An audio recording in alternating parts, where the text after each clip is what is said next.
We welcome you to the third Hemispheric encounter of the Inter-American Network for Disaster Mitigation, integrating disaster risk management and adaptation to climate change in the development agenda. We will start the opening session inviting to the front stage His Excellency Ambassador Neil Parsan, Permanent Representative of Trinidad and Tobago and Chair of the Inter-American Council for Integral Development, His Excellency Ambassador Albert INDM, Assistant Secretary General of the OAS, Mr. Cletus Springer, Director of the Department of Sustainable Development, and Mr. Pablo Gonzalez, Principal Specialist and Chief of the Risk Management and Adaptation to Climate Change Program. The Inter-American Dialogue hosted by the OAS has placed the Americas ahead of time when it comes to addressing disaster risk management. Even before the International Decade for Natural Disasters Reduction during the 1990s, OAS, member states, and the General Secretariat of the OAS were already treating disaster risk management as an integral component of sustainable development. Your Excellency, Ambassador Parsan, you have the floor.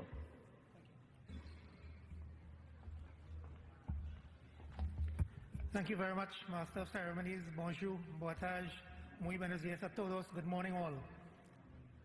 Good morning to all of you, and welcome to Washington, D.C. for those of you who have not been here before. I'm sorry that we brought I'm sorry the weather is not necessarily conducive to your presence here, but hopefully you'll enjoy your stay in Washington, D.C.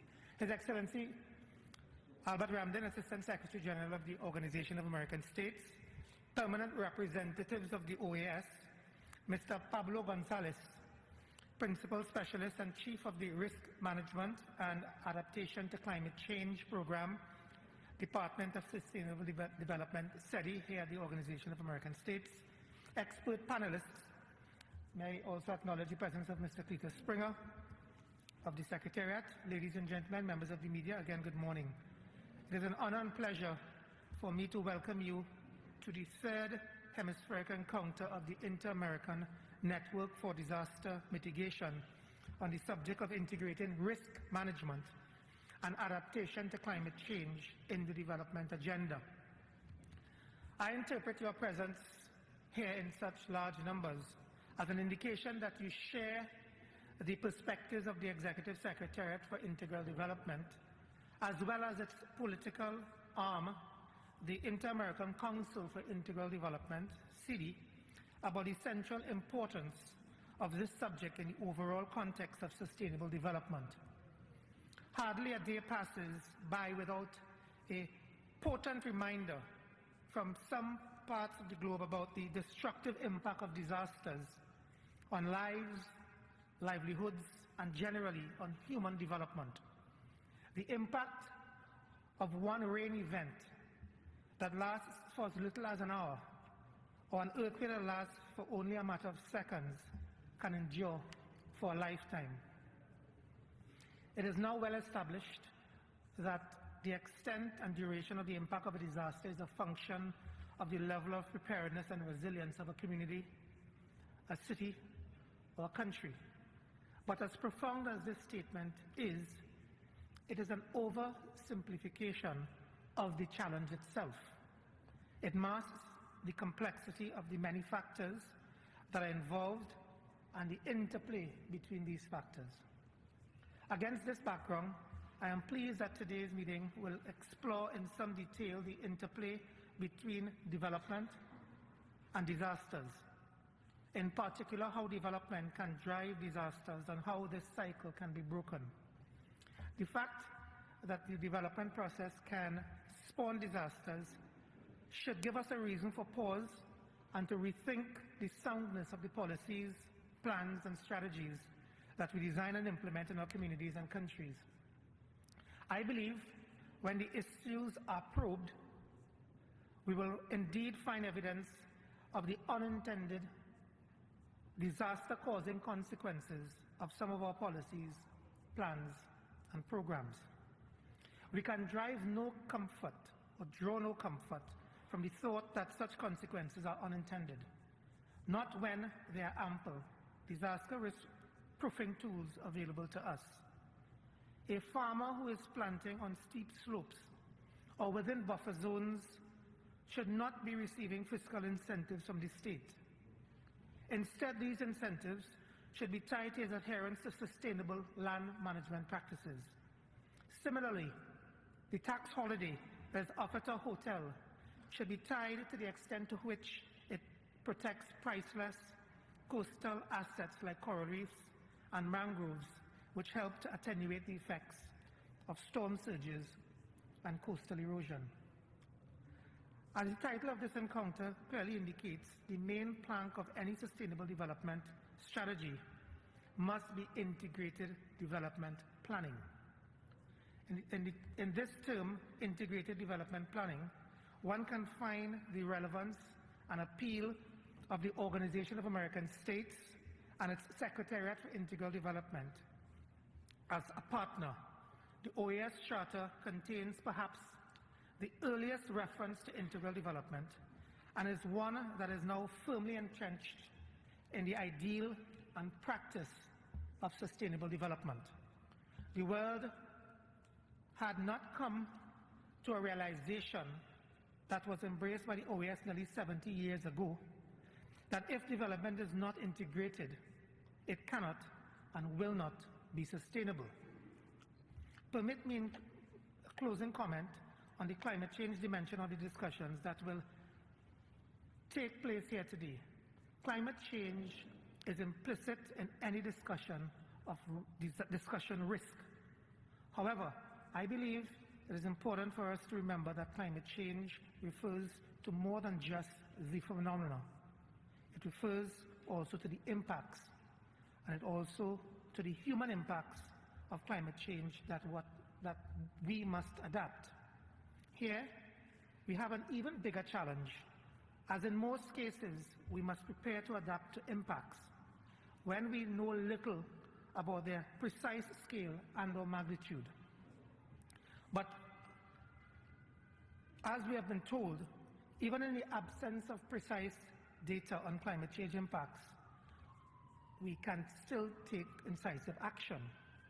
I look forward to the outcomes of the discussions that will take place here today, but I would really appeal it must be a collective effort by all of us. You know, there's an African proverb that says, when you run alone, you run faster. When you run as a team, you run further. But for us to run as a team, it really requires to deal with this issue of disaster risk management and climate change. I would call it a fleet of ships. It needs leadership of the cause.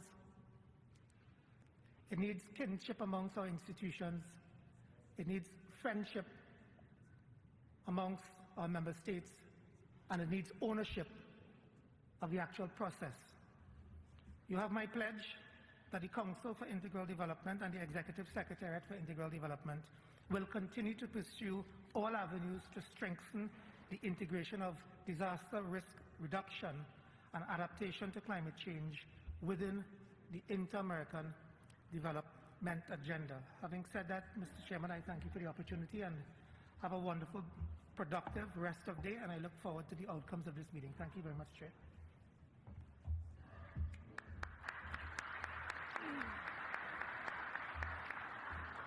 Thank you very much, Ambassador Parsan. The Inter-American Dialogue has resulted in a series of instruments and mechanisms for joint action.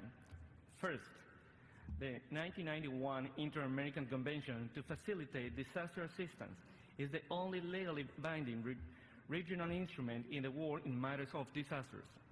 Second, the Inter-American Committee on Natural Disaster Reduction, established in 1999. Third, the Inter-American Network for Disaster Mitigation. And fourth, the recently endorsed Inter-American Plan for Disaster Prevention and Response and the Coordination of Humanitarian Assistance are perhaps the most relevant, along with a series of resolutions of the General Assembly. Now, we invite Ambassador Albert Rendin, Assistant Secretary General, to speak on behalf of the General Secretariat of the OAS. Please, Ambassador, you have the floor. Thank you. morning.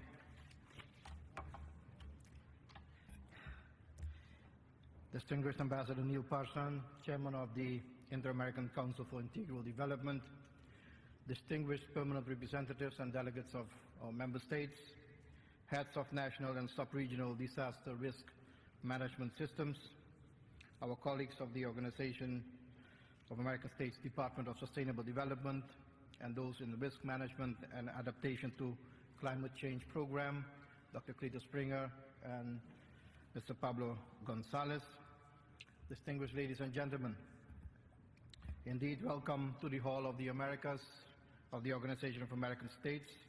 On behalf of the General Secretariat, on behalf of Secretary General Jose Miguel Insulza. As you all know, the Organization of American States is founded on the principles of mutual collaboration. This organization represents at the same time an interesting and rich diversity, and at the same time also it is an important and powerful collectivity of states with common goals and challenges in many areas. It is in this spirit of collaboration and mutual benefit that the Inter-American Network for Natural Disaster Mitigation operates. We are coming together this week for the third hemispheric encounter of our Inter-American Network. So, ladies and gentlemen, since its inception, hemispheric encounters have focused attention on addressing the underlying causes of disasters with a strong focus on development. Past encounters have looked at social and economic inequities and inequalities, the rapid urbanization and consumption patterns, increased pressure on ecosystems, lack of access to information and resources, including, in many cases, the absence of quality education, and the impact all these aspects have on our communities. 7 years ago, when this encounter took place for the first time, it focused on a cost-benefit analysis of the situation under the theme, making a case to invest in vulnerability reduction in the Americas. A few years later, we met in Santa Marta, Colombia, where the focus was on national mechanisms and networks for risk reduction under the theme, from theory to practice. We worked closely at that time with the Secretariat for the UN International Strategy for Disaster Reduction, better known as UNISDR, and the Ministry of the Interior and Justice and its Directorate for Risk Management for Disaster Prevention and Relief of the Republic of Colombia.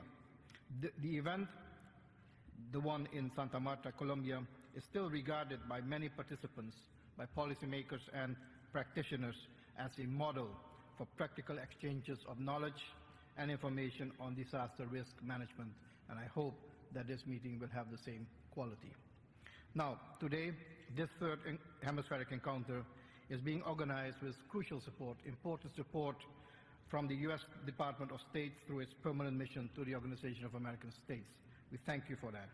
It is our hope that this meeting will explore practical experiences in key sectors in the subregions of Central America and the Dominican Republic, the Caribbean community, the Andean states and South American nations, today well represented by their respective organizations, CEPREDENAC, SEDEMA, CAPRADE, and REHU.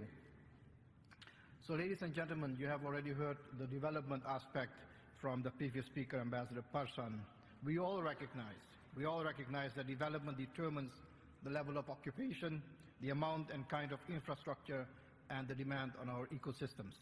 We continue to see cases where development drives populations into sometimes vulnerable and fragile ecosystems for the sake of housing, related and necessary infrastructure, and or agricultural needs. So physical and environmental planning must be the foundation for integrating risk management into the development process, with the principal objective to avoid habitation in risk-prone areas. While we are making progress, ladies and gentlemen, in reducing vulnerability, preventing and mitigating disaster, we continue to face serious challenges from our exposure to risk. This is why preparing our most vulnerable communities continues to be a high priority in our development agendas.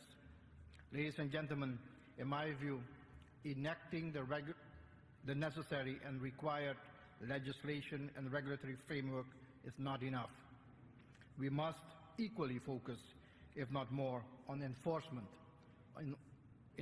of existing laws that guide building codes, zoning and other spatial arrangements, and strengthening the institutional capacity to respond when disaster of any kind hits a region or a country. And I believe that at the same time we have to continue working with stakeholders and the business community in developing incentive programs that will encourage the population to build in the right place and in the right way. Ladies and gentlemen, as you may know, the Primer on Natural Hazard Management, a publication of the OAS, which is over 20 years in existence, summarizes the vision of our member states and Secretariat on this issue. The publication provided then and provides now a suite of tools to assess risk by mapping hazards and expose socioeconomic infrastructure and identifying vulnerability as well as mitigation strategies and measures. This publication also offers, in our view, concrete examples in primary economic sectors such as agriculture and tourism as well as energy. You may recall that in 1991, when this publication was issued, droughts were mentioned as a hidden risk at that point by the UN, UN ISDR 2011 Global Assessment Report. Drought was already included in the 1999 report of the OES as a critical aspect of natural disaster mitigation. Even back then, when climate change was not at the forefront of international cooperation agenda, we understood within the Organization of American States, with our partners in this hemisphere, the urgency to adapt to a climate change, to adapt to a changing climate to cope with extreme weather. That was in 1991. So since then, with that commitment and that focus, we have made great strides in the Americas. Today, we have within the organization, with our member states, a robust set of tools and instruments to aid our member states, our people in these Americas, in the efforts to reduce risk and promote collaborative efforts. Some of it were already mentioned by the Master of Ceremony. The Inter-American Committee for Natural Disaster Reduction provides an interagency mechanism to coordinate action among member states of the Inter-American system. And later today, we will meet with the Inter-American Committee.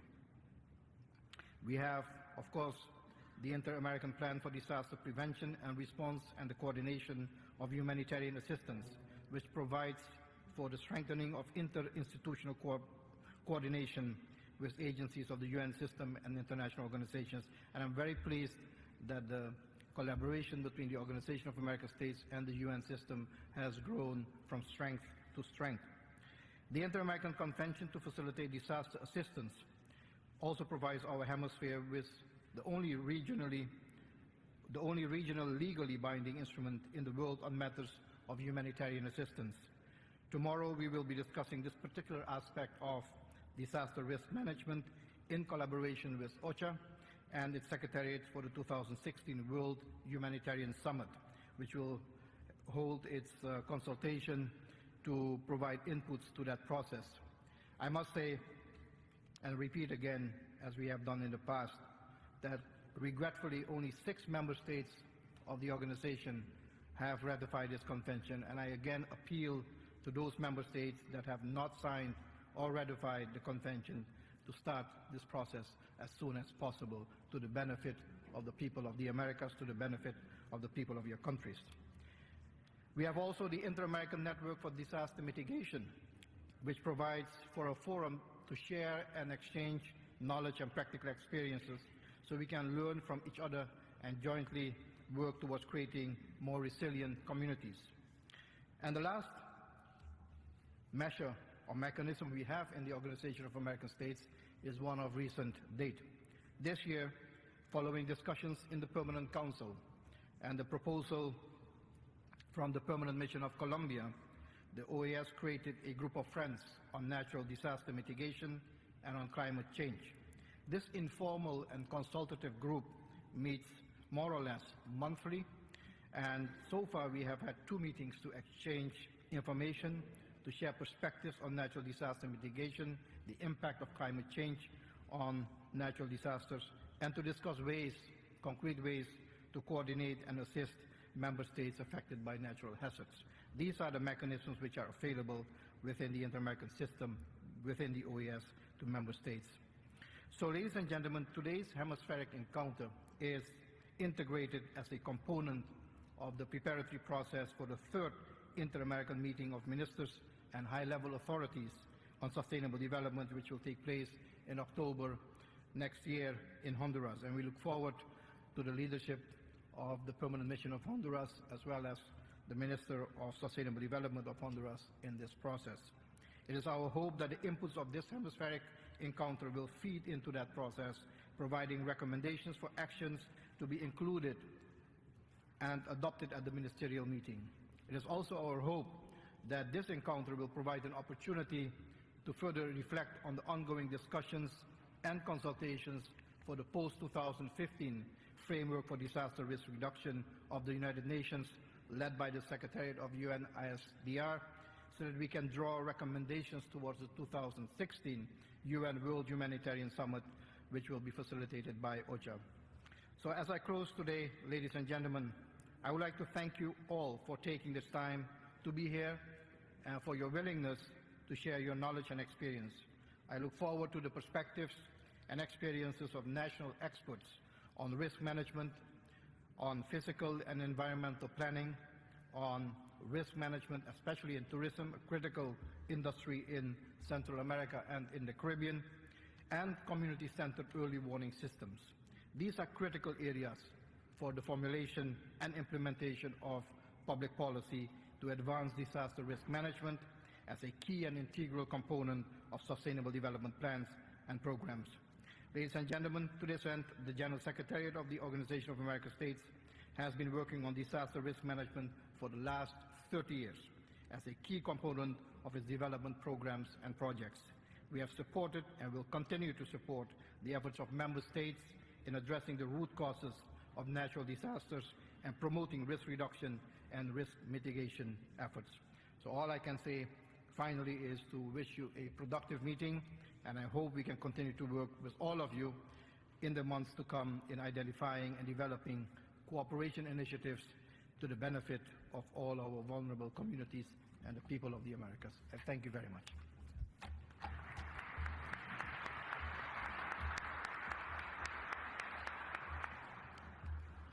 Thank you very much, Ambassador Randin.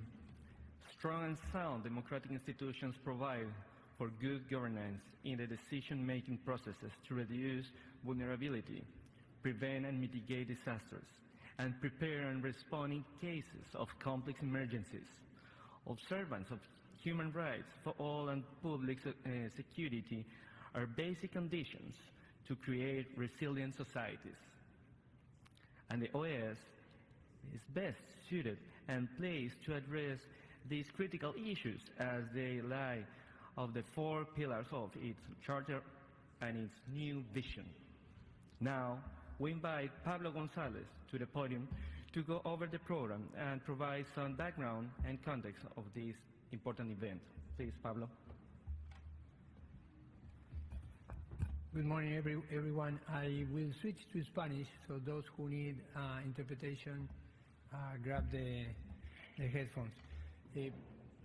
Voy a ser muy breve, simplemente I'm going to be very creo brief. que ya está dicho todo. I think everything has already Llevarlos been un poco sobre el said programa already. que vamos I a want to say tener something el about día de the hoy. program that we are going to be Como se following planteó al today. inicio, como Now, lo as planteó el it embajador was Andín al proposed inicio, initially by la the red interamericana de ambassador, mitigación de desastres fundamentalmente la Andín, componen lo que llamamos los puntos focales nacionales, we have the quienes son national los focal responsables de la points who gestión are de riesgos de responsible desastres en los for países. disaster risk Y management este in the encuentro se countries, trata de eso, se trata and de un they are part encuentro of this whole entre network. los sistemas And so this nacionales is a para que meeting of podamos the intercambiar national experiencias y focal points so that conocimientos. we can Hoy tenemos en la exchange sala experiences. más de Today, 13 we have over directores, 13 entre directores, secretarios, ministros, directors, responsables de secretaries, gestión de riesgos de ministers desastres en nuestros responsible for países. disaster risk management in their Tenemos countries 30 sitting around the table. sistemas nacionales We have 30 representados different alrededor de la national mesa systems y represented around sé our que table muchos están today? en camino. And I know El many are on tráfico their no nos way está here ayudando hoy, because the traffic pero has been esperamos bad que, this morning. que se sumen pronto. But I hope that they will get here Hemos planteado shortly. tres paneles So we have three temáticos different que de thematic alguna manera siguen panels no solamente which follow la naturaleza not only y la filosofía básica the de la nature and the gestión de basic riesgo, tratando de philosophy of atender risk las management, causas raíces looking at the roots, root enraigadas en los causes of procesos de it, desarrollo, and sino in the también development mirando al how it plan affects the development interamericano process, but also the adoptado Inter-American recientemente en Plan, which 2012 was por la recently OEA en la adopted Asamblea in General. 2012 by the Y General esos tres Assembly of aspectos the son OAS. prevención, Now, these preparación y aspects are respuesta y prevention, coordinación. preparedness, De and manera que en prevención vamos a estar coordination. trabajando Now, en of el course, primer panel temático sobre we're going to be planificación working in the física y first thematic ambiental como panel elemento on central en la gestión de environmental riesgo. and physical El segundo management panel of que physical vamos a tener en la environment. The second mañana one, va a ser también this sobre el tema morning de we're going to be prevención en el área de talking, it's gestión de also going to riesgo y refer to turismo, prevention in donde the vamos a area ver of también los tourism aspectos and que risk tienen que ver con la management gestión de riesgo en there, el turismo, in no that area. solamente al turismo And como not only addressing sector tourism productivo as a que es productive impactado, sino también sector como which sector is y affected, como promotor but de also desarrollo as a que también promoter implica of, construcción de riesgo. En la tarde vamos a development, tener un where panel they're sobre el also sistema de alerta temprana. taking into account the risk. Sabemos And then the que last one nuestros is on estados early están warning system. trabajando We know the various firmemente y member duramente countries en are reducir working la vulnerabilidad. on reducing Estamos trabajando en vulnerability. adaptación al cambio We're working climático on climate y esperamos seguir change, avanzando en and eso. we Pero hope to también make sabemos progress in that que area. el But we also crecimiento know demográfico, that los with procesos de population urbanización y growth muchas de las cosas que and planteaba el embajador many other Randín hoy factors that were temprano referred to Ambassador nos llevan Randin a this cada vez morning emergencias más complejas. make Y this debemos tener disaster sistemas planning de alerta ever more temprana complicated and eficientes, complex. efectivos y And con in order to have el efficient involucramiento de las disaster comunidades sobre todo management más vulnerables. systems, Ese va a ser el we need tercer to make panel them que as vamos vulnerable. a tratar en el día It's, de hoy. the third panel Y is el going to be último addressing panel va a this ser un panel issue. And then the fourth panel donde pretendemos tener una conversación we are going to desde los have procesos a globales dialogue que on the avanza global Naciones Unidas con su processes Estrategia Internacional de Reducción de that have to Desastres do with y el marco de acción post-2015, donde tendremos a Ricardo disaster Mena de la reduction Oficina strategy para and Latinoamérica y looking towards Caribe conversando con 2015, nosotros sobre los and we're going to avances have que a talk on han hecho la semana progress pasada, that has pero been también made in vamos the a last tener week and gente de meeting held nuestros then. organismos But subregionales we're also going to más be hearing from operativos que se han sub-regional desarrollado organizations that are very en los últimos operational años and have y been ver cómo todos working estos hard in sistemas y recent cómo estos years in this mecanismos area se and pueden see how all articular these y different cómo el sistema mechanisms can be interamericano coordinated and con how the todos sus Inter-American instrumentos, system plan can work interamericano, with all red these different interamericana, instruments, the convenciones y demás, network, the puede plan, apoyar the el fortalecimiento de conventions estos mecanismos and agreements subregionales and so forth, y a can la vez support ayudar a los estados a this cumplir work of con member sus states and compromisos help a them nivel meet their global. commitments on a global level. Tenemos además en la sala We also have in the gente room de with us ONGs, today tenemos people pocos representing de universidades porque NGOs. Thanksgiving We nos have a está few jugando una mala pasada, pero university tenemos algunos héroes y valientes representatives, but que with nos acompañan hoy y que creemos que the aparte time pueden of year and everything compartir going mucha de su on, experiencia. Así many que were not tenemos able to come. una audiencia y una And participación there's bastante also, amplia. Creemos so we que have a durante el día va a really venir más gente y broad-based esperamos participation que aprovechen here los paneles today, and I y no hope we solamente can los take paneles, advantage sino of en all los these different pasillos cuando voices in the tengamos los panels, breaks, and los also in the recesos, corridors puedan when we conversar have y puedan breaks compartir and experiencias. Con esto los that you dejo can share y ideas and views. So le I'll doy la leave you palabra with a nuestra that, ceremonia. Muchas gracias. and I will give the floor back to our Master of Ceremonies. Muchas gracias, señor González. Inaugurado Thank you very entonces, much, Mr. queda el González. tercer encuentro We hemisférico have de la now Red inaugurated the Interamericana de Mitigación de third Desastres, Inter-American integrando la gestión de riesgo de desastres y de la adaptación al cambio climático en la encounter agenda de of desarrollo. disaster risk.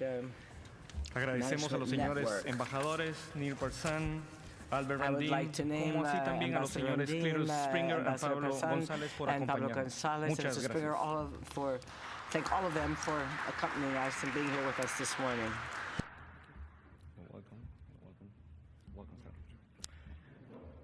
En 2007, los Estados miembros de la In OEA 2007, reconocieron a la the Red Interamericana de of the Mitigación de Desastres OAS como un mecanismo recognized this hemisférico network as a permanente hemispheric, para permanent reforzar hemispheric la mechanism cooperación to práctica entre strengthen las agencias practical cooperation intergubernamentales amongst en el intergovernmental área de agencies reducción de in the area desastres. of disaster reduction. Ahora queremos Now presentarles al we primer would like panel, to present you quienes the estarán first dialogando sobre panel. la Introduce you the gestión first de panel. We're riesgo y la working on planificación risk física y management ambiental. and physical and environmental Panel que estará planning. moderado por el Now señor this Ronald Jackson, panel will be headed director by Ronald ejecutivo de la Jackson, Unidad de Executive Director Coordinación of the de Unit la for Agencia Coordination Caribeña de of Manejo de the Emergencias de Caribbean Desastres, SEDEMA. Disaster Emergency El Management panel está conformado por la doctora Joanna system, Reynolds, and it'll be made up of secretaria permanente del Reynolds, Ministerio who de is permanent Desarrollo secretary Físico of de the Santa Ministry Lucía, of la Physical doctora María del Pilar Cornejo, secretaria nacional de la St. Secretaría Lucia. Nacional Then we de Gestión also de Riesgo del have Ecuador, the Ecuador Disaster el señor Management Lidia Esquivel Organization Valverde, jefe de representative. la We Unidad have de Investigación y who Análisis is de head of Riesgo the de la Comisión Risk Nacional de Prevención de Analysis Riesgos y Atención de Emergencias, CNE de Costa Rica. Institution of Y Costa por último, Rica. el And then señor finally we Timothy have Manning, Timothy su Manning, administrador de Protección y Preparación Administrator Nacional de la of, Agencia Federal de National Manejo de Preparedness Emergencias, and FEMA, Management de los Estados of Unidos de FEMA América. of the United States of America. Señor moderador, el panel es The suyo. Tiene una hora y moderator of media the para panel, desarrollar la I will give you discusión the floor. en You este have an hour and a importante half tema. Les dejo la palabra con ellos. for your discussion in this part of our program. Please come to the head.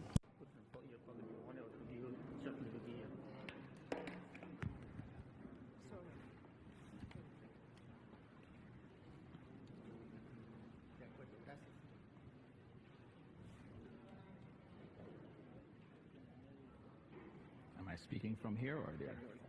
Speak from here. Okay. Good. That means it can.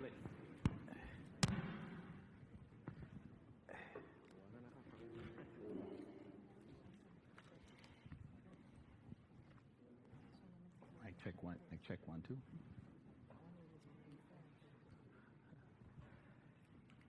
Morning, delegates.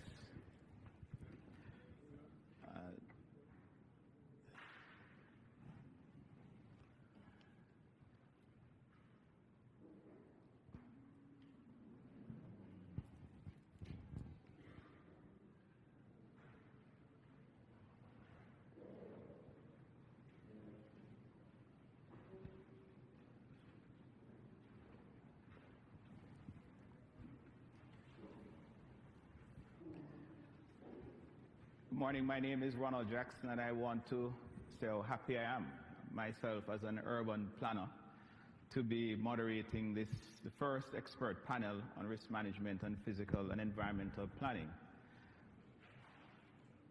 This hemisphere is perhaps one of the most vulnerable and hazard-prone in the globe, and contains perhaps the second most hazard-prone region in the world, which is the Caribbean.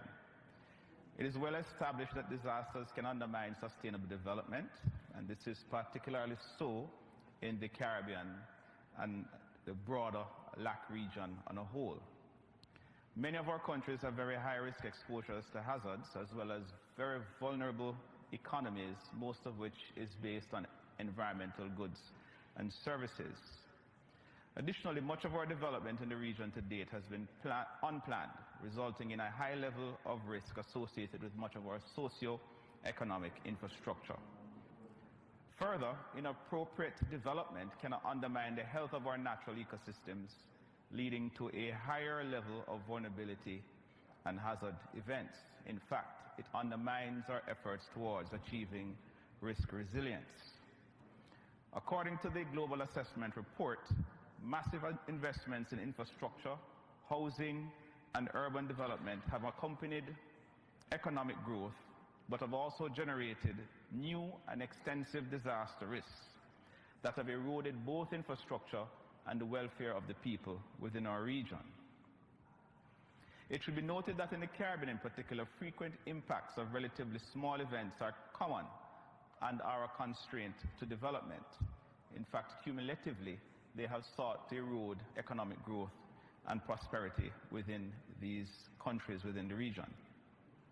Further compounding the challenges, the IPC predicts that global climate change will increase the frequency and intensity of extreme precipitation events, resulting in higher likelihood of floods, landslides, dry conditions. This means a heightening of disaster risk exposure to livelihoods, infrastructure in the region. Our governments recognize that there is an increasing need for opportunity costs of not allocating adequate financial resources to disaster risk reduction, as well as the critical need for integrating disaster risk reduction into the development planning process. Disaster risk reduction is an investment in sustainable development. We are seeing more and more that it is a development issue. We have assembled here a panel of experts in their own rights, in their respective countries, that will be giving us a perspective on this whole business of risk management and physical environmental planning. More and more, as we move towards the post-2015 development agenda, the post-2015 Hyogo framework of action, and looking at the lessons within the globe and within the region as it relates to how we have gone about building resilience, we've recognized that a missing ingredient has been that of physical planning, taking into account the whole area of disaster risk reduction. As a once practicing planner and environmentalist, I believe that the route towards building risk resilient rests much more on effective physical planning and environmental stewardship. But that is me. I'm going to allow my panelists who have assembled here. I have Joanna Reynolds, the Permanent Secretary in the Ministry of Physical Development in St. Lucia. And recently the OS conducted a capacity assessment in St. Lucia looking at the issue of disaster risk and physical planning. And I'm sure you're going to hear from Joanna a perspective on this whole business of DRR and physical planning. I have Maria del Pilar Conejo, the Secretary for Risk Management in Ecuador, who is also a scientist and understands extensively this relationship between science and development and risk management and development, and you will get her perspective on what is happening in Ecuador and how she sees this whole business of physical and environmental planning and risk management. We also have Carlos Ivan Marquez, the General Director for the National Union for Disaster Risk Management in Colombia. He's not here. So we're substituting Colombia with Costa Rica. I'm sure I'll get your name shortly so that I can more appropriately introduce you when you come to speak. And we have Mr. Timothy Manning, the Deputy Administrator of Protection and National Preparedness from FEMA, who will be giving you a U.S. perspective. And we have a panel of diverse experts with different approaches within their respective countries, even though there are similarities. So enough from me. I will now invite Joanna to lead off, to give her 3 to 5 minute perspective on the topic.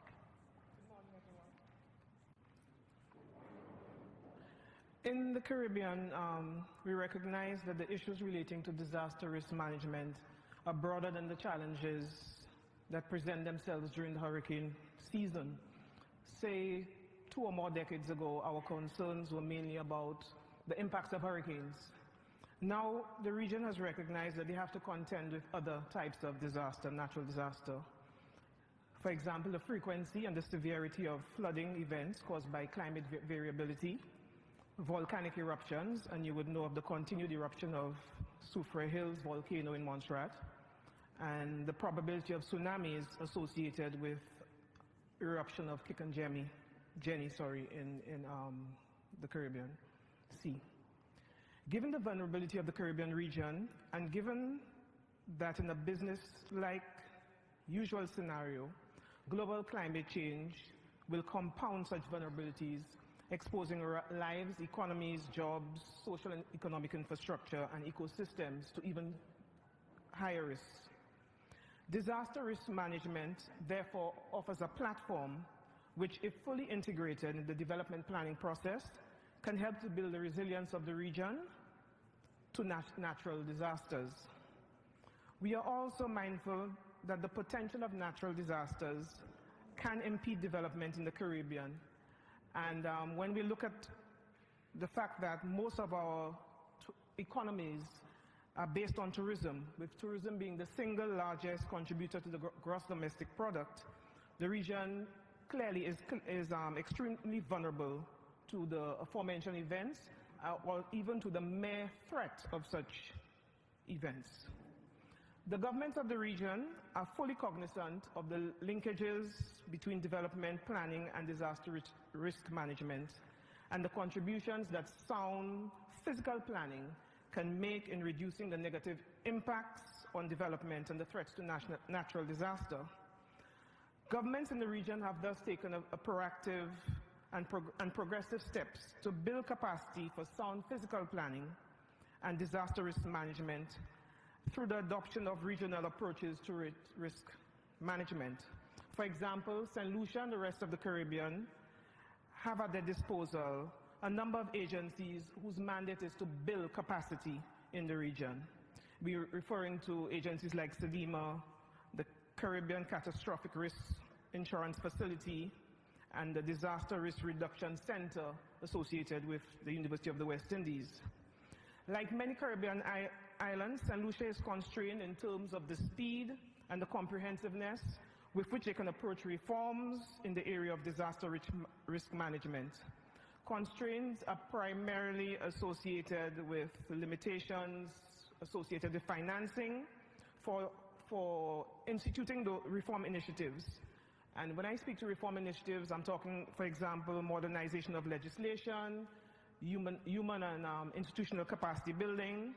And in St. Lucia, we have some specific challenges that I think are pretty common, at least within the OECS, not necessarily the wider Caribbean.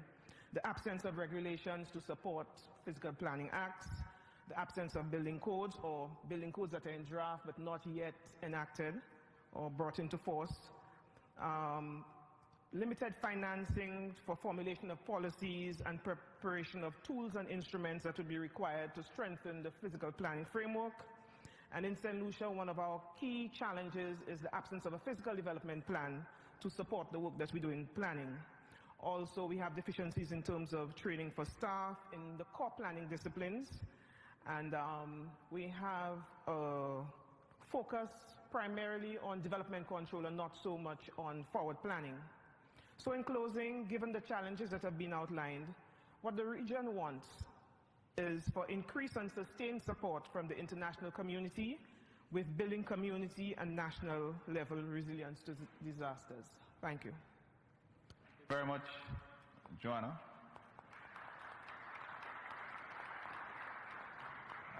Interesting perspectives, and I'm sure we're going to come back to you a little later on when we get into the discussion session. I now want to invite Maria del Pilar Conejo to give her 5-minute opening message.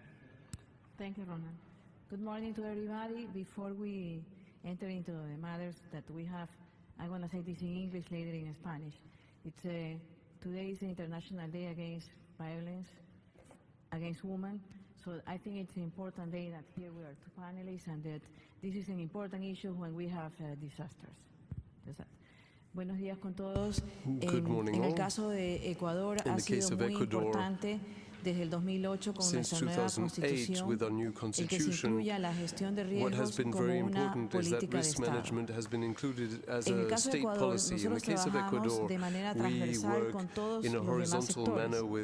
¿Esto qué significa? Que desde el punto de vista de la planificación, gestión de riesgos es una herramienta y parte del modelo de desarrollo de nuestro país. Eso implica que en las diferentes áreas, sea agricultura, sea salud, sea educación, construcción, etcétera, esté inmersa la reducción de riesgo de desastre y la gestión de riesgos como parte integral del desarrollo de la infraestructura y de los aspectos ambientales. Si analizamos con detenimiento en el pasado, nosotros hemos tenido pérdidas por eventos como inundaciones que han sobrepasado en cada evento los $3.000 millones. Con las políticas que hemos desarrollado, hemos reducido estas pérdidas en condiciones similares hidroclimáticas a menos del 10%. Yo creo que esto es importante tomar en cuenta, porque no debemos hablar de gestión de riesgo como algo separado. Tiene que estar inmerso en todo. ¿Esto qué implica? No solamente que cumplamos con la política de escuelas y hospitales seguros, sino que tomemos en cuenta normas de construcción, códigos adecuados a los nuevos resultados que la investigación científica nos proporciona y a los nuevos materiales que se usan en las mismas,